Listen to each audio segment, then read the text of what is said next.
Hi friends, welcome back to our channel. இப்போ ஒரு lining blouse நம்ம எப்படி கட் பண்ணுறது அப்படின்னு தான் இந்த வீடியோவில் பார்க்க போகிறோம். வீடியோவை ஸ்கிப் பண்ணாமல் பாருங்கள். நார்மலாக ஒரு ப்ளவுஸ் எப்படி கட் பண்ணுறது அப்படிங்கிற வீடியோவும், அளவு ப்ளவுஸ் வச்சு எப்படி ஒரு ப்ளவுஸ் மார்க் பண்ணி கட் பண்ணுறது அப்படிங்கிற வீடியோவும் நம்ம சேனலில் அப்லோட் பண்ணியிருக்கோம். உங்களுக்கு வேணும்னா செக் பண்ணி பாருங்கள். ஃபஸ்ட்டு லைனிங் துணி எடுத்துக்கிட்டு அதில் இப்போ நார்மல் ப்ளவுஸ் நம்ம எப்படி மெஷர் பண்ணி கட் பண்ணுவோமோ அதே மாதிரியே கட் பண்ணி எடுத்துக்கலாம். அதுக்கப்புறமா மெயின் ஃபேப்ரிக் எடுத்துக்கலாம். நான் 1 மீட்டர் கிளாத் எடுத்திருக்கேன். அதை இப்போ ஃபுல்லாக விரித்து போட்டிருக்கேன். இப்போ இதை வந்து டபுளாக மடித்து போட போகிறேன். இப்போ துணியை நல்லா விரித்து போட்டுட்டு அதை 2ஆக மடித்து போட்டுக்கலாம். இப்போ ஃபோல்டிங் சைடு நம்ம பக்கம் இருக்குது. இப்போ 2 துணியாக இருக்குது. இதையே நம்ம இன்னொரு மடிப்பு மடிச்சுக்கலாம். மடிச்சுட்டு நம்ம லைனிங் துணியில் ஸ்லீவ் கட் பண்ணி வச்சுருந்தோம், அந்த பார்ட்டை இப்போ எடுத்துக்கலாம். எடுத்துகிட்டு இப்போ இந்த ஓரத்தில் கரெக்டாக வச்சிடலாம். இப்போ இது வரைக்கும் நம்ம ஸ்லீவ் மார்க் பண்ணியிருக்கோம். எக்ஸஸாக துணி நம்ம ஒட்டு போட்டு ஸ்டிச் பண்ணிக்கலாம். நமக்கு வந்து துணி பத்தலைன்னா கொஞ்சமாக ஒட்டு போட்டு ஸ்டிச் பண்ணிக்கலாம். இப்போ இது மார்க் பண்ணியாச்சு. நான் அந்த மார்க் மேலேயே கட் பண்ணாமல் கொஞ்சம் ஸ்ட்ரைட்டாகவே கட் பண்ணி எடுத்துக்கிறேன். ஏன்னா ஸ்டிச் பண்ணதுக்கப்புறமா நான் எக்ஸஸாக உள்ள துணியை கட் பண்ணிவிடுவேன். இப்போ ஸ்லீவ் பார்ட்டை வந்து நம்ம கட் பண்ணியாச்சு. இதுக்கு சைடில் நம்ம கட் பண்ணுற துணியில் கூட நம்ம கீழே ஒட்டுக்காக நம்ம யூஸ் பண்ணிக்கலாம். இந்த சைடில் மட்டும் துணியை கட் பண்ணி எடுத்துகிட்டு அதை கீழ்ப்பக்கமாக ஸ்டிச் பண்ணிக்கலாம். இதுக்கப்புறமா பேலன்ஸ் உள்ள துணியை எடுத்துக்கலாம். இப்போ இந்த துணியை ஃபுல்லாக விரித்து போட்டுட்டு 2ஆக மடித்து போட்டுக்கலாம். ஃபஸ்ட்டு 4ஆக மடித்து ஸ்லீவை கட் பண்ணியாச்சு. பேலன்ஸ் உள்ள துணியை இந்த மாதிரி 2ஆக மடித்து போட்டுக்கலாம்.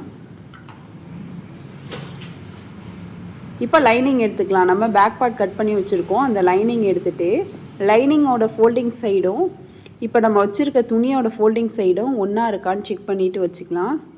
பேக் பார்ட்டில் வந்து ஃபோல்டிங் சைடும் மெயின் கிளாத்தோட ஃபோல்டிங் சைடும் ஒன்றா இருக்கான்னு செக் பண்ணிக்கலாம். இப்போது பேக் பார்ட் வச்சாச்சு. இதுக்கு கீழே நம்ம எப்போதும் போல் ஃப்ரண்ட் பார்ட்டை இந்த மாதிரியும் வச்சு நம்ம கட் பண்ணலாம். இல்லை துணி கம்மியாக இருக்குன்னா நம்ம இந்த ஷேப்பில் வச்சு கட் பண்ணிக்கலாம். இந்த ஷேப்பில் நம்ம வச்சு கட் பண்ணோம்னா நமக்கு நிறையவே துணி மீறும். உங்களுக்கு துணி கம்மியாக இருக்கும் போது இந்த மெத்தடை யூஸ் பண்ணி பாருங்கள். இதுக்கு கீழே நம்ம பட்டி பார்ட் கட் பண்ணிக்கலாம். அதில் பேலன்ஸ் சைடில் உள்ளது நம்ம ஐப்பட்டிக்காக கட் பண்ணி எடுத்துக்கலாம். இப்போ நம்ம துணியை கட் பண்ணி எடுத்துடலாம்.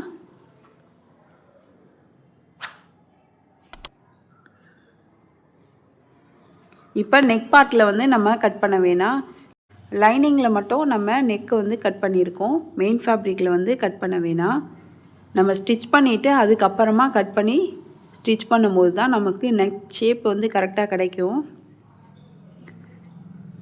கொஞ்சம் எக்ஸஸாக துணியை விட்டு நம்ம கட் பண்ணிக்கலாம். நம்ம நெக்கு ஆம்ஹோல்லாம் ஃபினிஷ் பண்ணதுக்கப்புறமா எக்ஸஸாக உள்ள ஃபேப்ரிக்கெல்லாம் கட் பண்ணி எடுத்துடலாம். கொஞ்சம் ரஃப்பாக நம்ம கட் பண்ணிக்கலாம். இப்போ பேக் பார்ட் வந்து கட் பண்ணியிருக்கேன். கொஞ்சம் எக்ஸஸாக துணியை விட்டுட்டு தான் கட் பண்ணியிருக்கேன்.